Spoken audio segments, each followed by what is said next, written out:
स्नेनिल्स art of teaching या चॅनलवरती आपल्या सर्वांचं स्वागत आहे. विद्यार्थी मित्रांनो, मुख्यमंत्री युवा कार्य प्रशिक्षण योजना म्हणजेच लाडका भाऊ योजना या संदर्भाने आपण व्हिडिओ बनवतो आहे. विद्यार्थी मित्रांनो, आपल्याला माहिती आहे की आपल्या ज्या मागण्या आहेत त्या आपल्या ज्या मागण्या आहेत ते परमनंटची एक मागणी आहे, दुसरी आपली मानधनवाढीची मागणी आहे आणि तिसरी म्हणजे कालावधी वाढीची मागणी आहे. ह्या सर्वात जास्त महत्वाच्या मागण्या आहेत. मग या मागण्यांपैकी महत्वाची मागणी कोणती, जेणेकरून तुम्हाला समोर जाऊन कोणताही त्रास होणार नाही आणि परमनंटची मागणी आपली पूर्ण होणार आहे. कोणतीही एक मागणी रेटून धरणं गरजेचं आहे. विद्यार्थी मित्रांनो, यासाठी हा व्हिडिओ बनवतो आहे. तत्पूर्वी आपण ती जी मागणी आहे ती मागणी कशासाठी, मग हा जो व्हिडिओ बनवतो आहे त्या संदर्भाने आपण व्हिडिओ बनवतो आहे. तत्पूर्वी आपण जर माझ्या चॅनलला पहिल्यांदा आले असाल तर माझ्या चॅनल सबस्क्राईब करा, जेणेकरून येणारे जे अपडेट्स असतील, येणारी माहिती असेल, हे आपल्याला कायमस्वरूपी आपल्या या चॅनलला मिळत राहील. विद्यार्थी मित्रांनो, तर बघा, आपल्या ज्या 3 मागण्या आहेत त्या 3 मागण्या म्हणजे कोणत्या, तर एक परमनंटची मागणी आपली आहे, नंतर मानधनवाढीची मागणी आहे आणि कालावधी वाढवण्याची आहे.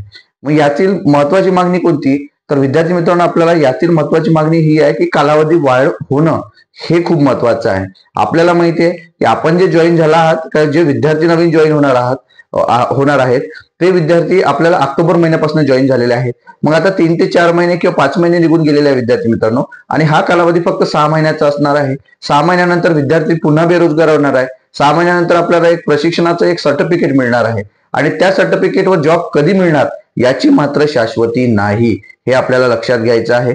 त्याच्या मागचं कारण असं की त्या सर्टिफिकेटवर तुम्हाला जॉब देणार आहेत का, त्याचा GR तुमच्याकडे आलाय का, त्याचा शासन निर्णय त्यांनी काढलेला आहे का, म्हणजे आता जर तुमचे 6 महिने झाल्यानंतर तुमच्या जे काही प्रशिक्षण झालेल्या विद्यार्थ्यांचीच भरती होणार आहे का, या सर्व प्रश्नांची उत्तर आपण देणार आहोत.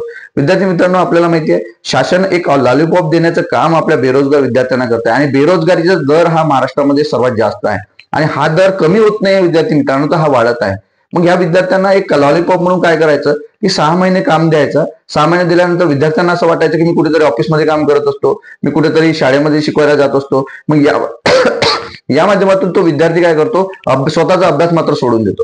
मग अभ्यास सोडून दिल्यानंतर जो अभ्यासाच्या तो जो एखाद्या रिझल्टच्या जवळ गेला असेल तर तो मात्र त्याचा रिझल्ट पुन्हा बॅक राहतो आणि पुन्हा माणूस तो बेरोजगार होऊन पुढची जी पिढी आहे किंवा पुढचं जे काही 6 महिने किंवा 1 वर्ष आहे तर पुन्हा त्याला रिकव्हर व्हायला वेळ लागतो. विद्यार्थी मित्रांनो, आणि याची मात्र शाश्वती नाही. आपल्याला माहित आहे शासन निर्णयामध्ये 6 महिन्याचंच एक बंधपत्र लिहून घेतलेलं आहे की 6 महिन्यानंतर तुम्ही कोणताही दावा करू शकत नाही, म्हणजे परमनंटचा किंवा बाकी. तुम्ही GR वाचा, त्यात तुम्हाला दिसेल. विद्यार्थी मित्रांनो, यासाठी महत्वाचा विषय असा आहे की मानधन जेवढं असलं तेवढं चालेल, 10,000 रुपये, 8,000 रुपये. तुम्ही गावात काम करता, 10,000 रुपये मध्ये तुमचं सध्या भागताय, परंतु परमनंटची मागणी ही सध्या रेटून धरू नका, परंतु कालावधी वाढणं महत्वाचं आहे. कारण हे 6 महिन्याचे तुमचे 12 महिने किंवा 3 वर्ष किंवा 1 वर्ष करणं गरजेचं आहे. तर आपण काय करू शकतो की कोर्टात जाऊन किंवा इतर शासनावर प्रेशर आणून आपण यांना परमनंट करण्यासाठी किंवा आपल्याला पुन्हा कालावधी वाढवण्यासाठी आपण काम करू शकतो. विद्यार्थी मित्रांनो, पण मानधन हे आताची गरज नाही आहे. गरज आपली आहे की आपली कालावधी वाढणं. कारण आपल्याला माहिती आहे, मी उदाहरण देतोय वारंवार, की ग्रामपंचायत मध्ये जे ऑपरेटर काम करतात ते कंत्राटीवर आहेत. आपल्याला सर्वांना माहित आहे त्यांची एक संघटना निर्माण झाली, त्यांची पण मागणी आहे परमनंटची, त्यांची 10 वर्षापासूनची मागणी आहे परमनंटची. मग परमनंटची राहू द्या मागणी, परंतु 10 वर्ष त्यांचं फॅमिलीचं जे काही आहे ते मात्र त्यांचं उदरनिर्वाह झालेला आहे. कारण गावात राहून 10,000 रुपये पगार सेटलमेंट होऊ शकते. विद्यार्थी मित्रांनो, याचा विचार करायचा आहे. म्हणून जर आपण ही मागणी केली नाही तर विद्यार्थी मित्रांनो एकही मागणी पूर्ण होणार नाही. म्हणून कालावधी वाढ ही महत्वाची मागणी आहे. कालावधी वाढीशिवाय आपल्याकडे दुसरा पर्याय नाही. कालावधी जर वाढला तर पुढची जी कालावधी असणार आहे त्यामध्ये आपण शासनाला मात्र आपण म्हणू शकतो की याच ठिकाणी आम्हाला पदस्थापना द्या, याच ठिकाणी आमचं प्रशिक्षण झालेलं आहे.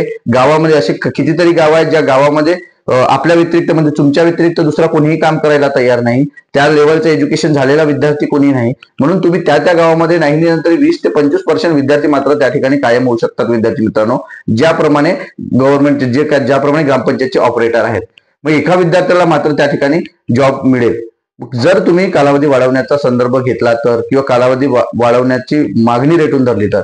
म्हणून लक्षात घ्यायचं विद्यार्थी मित्रांनो, जे आपण लढे उभारलेले आहे, जे आपण सर्वजण निवेदन देतो आहेत किंवा जे आमदारांना भेटतो आहेत किंवा जे अधिवेशनामध्ये बोललेले आमदार आहेत, या सर्वांना आपल्याला एक मागणी करायची आहे की साहेब, आम्हाला फक्त कालावधी वाढवून द्या. मानधन मात्र तेवढं राहिलं तरी चालेल, पण कालावधी महत्वाचा आहे. 6 महिने आहे, 6 महिन्याचा कालावधी 3 वर्ष करा. किंवा 1 वर्षापेक्षा जास्त करा, तरच या सर्व गोष्टी होणार आहेत विद्यार्थी मित्रांनो. जर आपण मागणी परमनंटची मागणी घेऊन बसलो तर आपलं 3ही मागण्या पूर्ण होणार नाही. पीएफ ची मागणी तर सोडूनच द्या, कारण ते होणं शक्य नाही. त्यामुळे हा एक विचार आपल्याला करायचा आहे, कारण मागणी जर वाढली म्हणजे कालावधी जर वाढलं तर या सर्व गोष्टी शक्य आहे, अन्यथा कोणत्याही गोष्टी तुमच्या मागणी पूर्ण होणार नाही. म्हणून सर्वात महत्वाची मागणी सर्वांच्या दृष्टीनं सर्व युवा प्रशिक्षण, कार्य प्रशिक्षण जे काही आपले बांधव आहेत, माझे बांधव आहेत, या सर्वांना सांगू इच्छितो. कारण ही जी मागणी आहे ही कालावधी वाढण्याची मागणी. आपण जेव्हा निवेदन देत आहात या 3 मागण्यापेक्षा आपल्याला एकच मागणीला महत्वाचं घ्या आणि त्यानुसारच ही मागणी रेटून धरा. आणि प्रत्येक आमदारांना 288 आमदार आहे, 1,10,000 आपले सर्व विद्यार्थी आहेत, आपले बांधव आहेत, या सर्वांना सांगू इच्छितो. व्हिडिओ आपल्यापर्यंत पोहोचला असेल तर हा व्हिडिओ सुद्धा शेअर करा, जेणेकरून ही मागणी महत्वाची असणार आहे, जी कालावधी वाढण्याच्या संदर्भात. नाही तर 2 महिन्यानंतर बाकी सर्व बेरोजगार होणार आहात, जे की तुम्ही सुरुवात केलेली आहे. जे आता सध्या जॉईन आहेत तुम्ही सुरुवात केलेली आहे, मात्र तुमच्या हातात काहीच मिळणार नाहीये. जे येणारे जे विद्यार्थी आहेत त्यांच्या वेळेपासून जर कालावधी वाढला तर तुमचं मात्र नुकसान होणार आहे विद्यार्थी मित्रांनो. हे सुद्धा लक्षात घ्यायचं आहे. म्हणून सर्व विद्यार्थ्यांना पुन्हा सांगू इच्छितो की लढा जे उभारतोय आपण, हा लढा मागणी वाढण्याचा म्हणजे मानधन वाढण्याच्या संदर्भात नाही किंवा आपला परमनंट होण्याचं नाही, तर आपला कालावधी वाढण्याच्या संदर्भात आपल्याला लढे उभारायचे आहे. याकरिता एकत्र येण्यासाठी हा ग्रुप बनवतोय आहे. हा युट्यूब चॅनल आहे आपला स्नेनिल्स आर्ट ऑफ टीचिंग. हे डिस्क्रिप्शन बॉक्स मध्ये लिंक आहे विद्यार्थी मित्रांनो. एक टेलिग्रामची लिंक आहे आणि एक व्हॉट्सअपच्या ग्रुपची पण लिंक आहे. आपल्याला हा व्हिडिओ कसा वाटला, ही मागणी महत्वाची आहे की नाही आहे, याच्यावर मात्र कमेंट द्या विद्यार्थी मित्रांनो. कारण आपल्याला न्याय मिळणं हे खूप महत्वाचं आहे. याच्यासाठी आपण कायमस्वरूपी काम करतो आहे. तुम्ही आम्ही एकत्र असल्याशिवाय हे काम होणार नाही, कारण लढा उभारणं गरजेचं आहे. म्हणून हा व्हिडिओ बनवलेला विद्यार्थी मित्रांनो. आणि अशाच अपडेट करता माझ्या या चॅनलला मात्र सबस्क्राईब करा.